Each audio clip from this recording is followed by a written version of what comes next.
안녕하세요. 지금부터 동짓날과 크리스마스 그리고 설날의 관계에 대하여 말씀드리겠습니다. 동지인 12월 22일 붉은 팥죽을 먹고 3일 후인 12월 25일에 그리스도인들의 영적 탄생일이 되는 것입니다.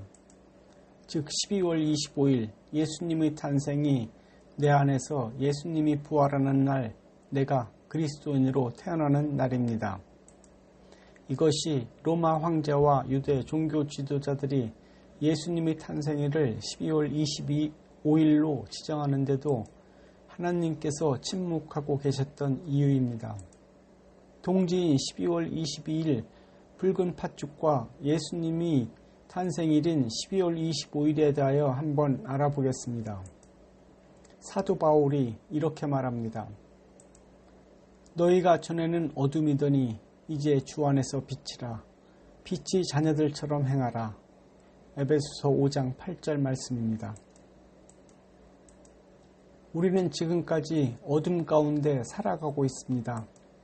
다시 말하면 우리 모두는 지금도 죄 가운데 살아가고 있습니다. 어둠, 즉 죄 가운데 살아가는 우리들이 빛인 예수님을 만나 예수님 안에서 빛의 자녀로 살아가라는 것이 하나님 아버지의 뜻입니다. 동짓날 12월 22일 붉은 팥죽, 즉 말씀을 먹은 후 밤, 즉 어둠의 길이가 점점 짧아지고 낮, 빛의 길이가 점점 길어지는 것 같이 어둠, 즉 죄 가운데 살아가던 우리가 예수님이 십자가에서 돌아가시고 3일 후에 예수님이 부활하셨던 것 같이 12월 25일 생명, 즉 빛으로 다시 태어나는 것이 동지인 12월 22일과 크리스마스인 12월 25일 속에 감춰져 있는 하나님의 비밀은 아닐까요?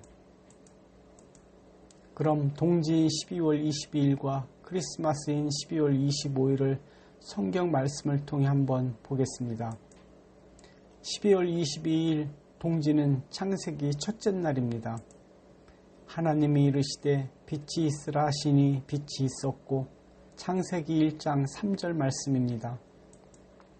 온 세상이 어둠 즉 죄로 가득할 때 예수님께서 십자가에 달려 돌아가시고 이 세상에 어둠이 서서히 물러가고 서서히 빛의 시대가 시작되듯이 동지를 정점으로 어두운 밤은 서서히 물러가고 다시 말하면 밤의 길이는 점점 짧아지고 이제 서서히 낮의 길이가 길어지기 시작합니다.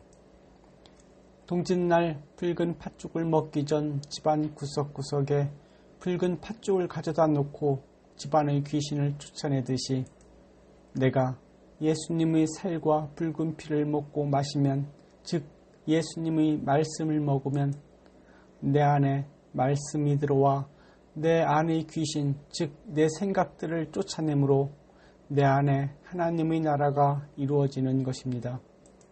이것이 동짓날에 붉은 팥죽을 먹는 참 뜻이 아닐까요? 12월 25일 크리스마스 날은 창세기 셋째 날입니다. 땅이 풀과 각기 종류대로 씨 맺는 채소와 각기 종류대로 씨 가진 열매 맺는 나무를 내니 창세기 1장 12절 말씀입니다. 하나님께 첫째 날 빛이 있으라 말씀하시고 셋째 날 크리스마스인 3일 후에 풀씨가 싹이 돋고 채소 씨에도 싹이 돋고 나무에서도 싹이 돋아나듯이 예수님께서 십자가에서 돌아가시고 3일 후 12월 25일 생명의 싹으로 돋아 부활하셨습니다. 12월 25일은 예수님의 육적 탄생일이 아니라 예수님의 영적 탄생일입니다. 우리에게 예수님의 생일이 언제인가가 중요한 것이 아니라 예수님의 부활이 있으므로 우리도 부활의 소망을 가지고 살아갈 수 있는 것입니다. 예수님의 부활이 없었다면 우리들의 부활도 없기 때문입니다.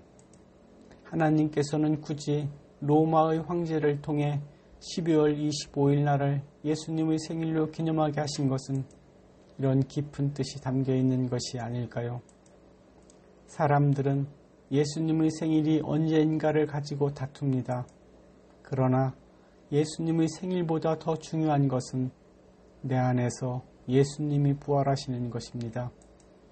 내 안에서 예수님의 부활이 곧 예수님의 탄생일이 되는 것이며 내가 그리스도인으로 거듭난 날입니다. 내가 거듭난 날이 바로 그날이 크리스마스입니다.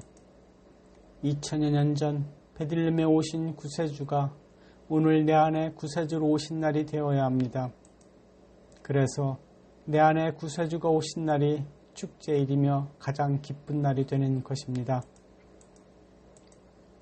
우리는 그날이 오늘이 될지 내일이 될지 일주일이 될지 아니면 한 달이 될지 1년이 될지 언제가 될지 모르지만 바로 그날이 내가 사망에서 생명으로 다시 태어나는 날입니다. 그리고 바로 그날이 내가 하나님의 자녀가 되는 날입니다. 12월 25일은 단지 모형이며 그림자이며 상징에 불과한 날입니다. 내 안에 구세주가 오신 날이 12월 25일이요 크리스마스 날입니다. 지금 하나님의 말씀으로 내가 영적 부활을 하지 못하였다면 12월 25일 크리스마스는 나에게 아무런 의미 없는 하루가 될 것이며 단지 이 세상 모든 사람들이 흥청망청 먹고 마시고 즐기는 한 날에 불과할 것입니다. 12월 25일 크리스마스 날이 예수님이 탄생일이 된다는 뜻은 우리가 12월 22일 동짓날에 팥죽을 먹는 행위는 예수님의 살과 피를 먹는 것을 의미합니다. 즉 하나님의 말씀을 먹고 3일 후인 12월 25일에 예수님이 탄생하셨듯이 내가 생명으로 부활하는 것입니다. 다시 한번 요약해서 말씀드리면 동짓날인 12월 22일 붉은 팥죽 즉 말씀을 먹고 3일 후인 크리스마스인 12월 25일 내 안에 구세주가 오심으로 내가 다시 태어난 날입니다. 내가 12월 25일 다시 태어나고 7일 후 바로 안식에 들어가는 날, 이날이 바로 1년을 시작하는 새해 첫날인 1월 1일입니다. 다시 말씀드리면 안식에 들어가는 새해 1월 1일이 내가 바로 하나님 나라의 백성이 되는 새해 첫날이 되는 것입니다. 제가 지금까지 성경에도 없는 동짓날, 크리스마스 그리고 설날을 가지고 이야기한 부분에 대하여 혹시 많은 분들이 제가 쓴 글에 대하여 이상하게 생각하실지 모르겠지만 저는 하나님께서 하나님 자신을 알 수 있도록 꼭 성경책에만 자신을 계시하셨다고 생각하지는 않습니다. 사도 바울이 이런 말씀을 하였습니다. 하나님의 진노가 불의한 행동으로 진리를 가로막는 사람의 온갖 불경건함과 불의함을 겨냥하여 하늘로부터 나타납니다. 하나님은 알만한 일이 사람에게 환히 드러나 있습니다. 하나님께서 그것을 환히 드러내 주셨습니다. 이 세상 창조 때로부터 하나님의 보이지 않는 속성, 곧 그분의 영원하신 능력과 신성은 사람이 그 지으신 만물을 보고서 깨닫게 되어 있습니다. 그러므로 사람들은 핑계댈 수가 없습니다. 사람들은 하나님을 알면서도 하나님을 하나님으로 영화롭게 해드리거나 감사를 드리기는커녕 오히려 생각이 허망해져서 그들의 지각 없는 마음이 어두워졌습니다. 사람들은 스스로 지혜가 있다고 주장하지만 실상은 어리석은 사람들이 되었습니다. 로마서 1장 18절로 22절 말씀입니다. 사도 바울은 로마서 1장 말씀을 통해 하나님께서 지으신 이 세상의 모든 만물 속에 하나님 아버지를 간절히 찾는 사람들을 위하여 하나님께서는 하나님 자신을 알아볼 수 있도록 계시하셨고 하나님의 뜻을 알 만한 비밀들이 숨겨져 있다고 분명히 말씀합니다. 우주와 해와 달과 별은 물론이요 바람, 구름, 눈, 비에도 들의 풀과 꽃나무에도 공중을 날아다니는 새에도 짐승, 물고기 속에도 대중가요 속에도 그림, 영화, 드라마 속에도 동화, 소설, 시 속에도 문학에도 할머니가 들려주시는 옛날 얘기 속에도 인문학 속에도 뉴스, 인터넷, 유튜브 등 우리들의 일상의 삶 속에도 하나님 아버지는 하나도 빠짐없이 이 세상의 모든 것들 속에 하나님을 찾는 사람들에게 하나님을 알아볼 수 있도록 하나님 자신을 분명히 계시해 놓았습니다. 하나님은 교회에만 있는 분이 아닙니다. 하나님의 말씀은 설교에만 있는 것이 아닙니다. 우리의 삶 속에 하나님의 말씀이 녹아 있습니다. 하나님께서는 쉬지 않고 지금도 말씀하십니다. 다만 우리가 듣지 못하고 깨닫지 못할 뿐입니다. 자녀들이 부모님의 말씀을 듣지 않고 자신의 뜻대로 살아가는 것처럼 이사야 선지자가 이렇게 말씀합니다. 너희는 여호와의 책에서 찾아 읽어보라. 이것들 가운데서 빠진 것이 하나도 없고 제짝이 없는 것이 없으리니 이는 여호와의 입이 이를 명령하셨고 그 영이 이것들을 모으셨습니다. 이사야 34장 16절 말씀입니다. 하나님께서는 우리들에게 책, 즉 율법만 주신 것이 아니라 이 세상의 만물들도 함께 주셨습니다. 그것이 창세기 첫째 날부터 여섯째 날에 세상 만물들을 지어놓으신 이유입니다. 그런데 아담과 하와의 후손들은 하나님이 지으신 만물들을 보고도 하나님을 깨닫지 못하고 오히려 하나님이 지으신 만물들, 즉 나무, 바위, 산, 소, 호랑이, 곰 등을 붙잡고 이것들이 자신의 신이라고 믿는 일들이 벌어졌습니다. 이 모습을 보고 안타깝게 생각하신 하나님 아버지께서는 모세를 불러 말씀, 즉 율법을 주셨습니다. 그러나 이스라엘 백성들은 말씀을 통해 하나님 아버지의 마음을 전혀 깨닫지 못하였습니다. 오히려 이스라엘 백성들은 하나님 아버지께서 주신 율법을 문자적으로 받아들임으로써 율법의 문자에 갇혀 문자의 종로수로 살아가기에 바쁩니다. 이를 보시고 또 안타깝게 생각하신 하나님 아버지께서는 이 세상에 아들 예수를 보내주셨습니다. 그러나 이스라엘 백성들은 아들을 거부하고 십자가에 못 박아 죽여버렸습니다. 그러나 사랑이 많으신 하나님 아버지께서 꼭 참으시고 마지막으로 이 세상에 성령을 보내주셨습니다. 요엘 선지자는 이를 미리 알고 예수님께서 이 땅에 오시기 800여 년 전 이렇게 예언하였습니다. 그 후에 내가 성령을 모든 사람들에게 부어줄 것이며 너희 자녀들은 예언할 것이며 너희 노인들은 꿈을 꾸고 너희 청년들은 환상을 볼 것이다. 요엘서 2장 28절 말씀입니다. 아이들도 청년들도 노인들도 하나님의 말씀을 알 것이요 하나님의 나라를 꿈꾸며 하나님 나라를 소망하며 살아갈 것이라고 말씀합니다. 하나님이 주신 책, 즉 율법을 보는데 말씀이 잘 풀리지 않을 때 하나님 아버지의 말씀을 푸는 열쇠가 바로 이 세상에 널려있는 하나님이 지으신 만물들입니다.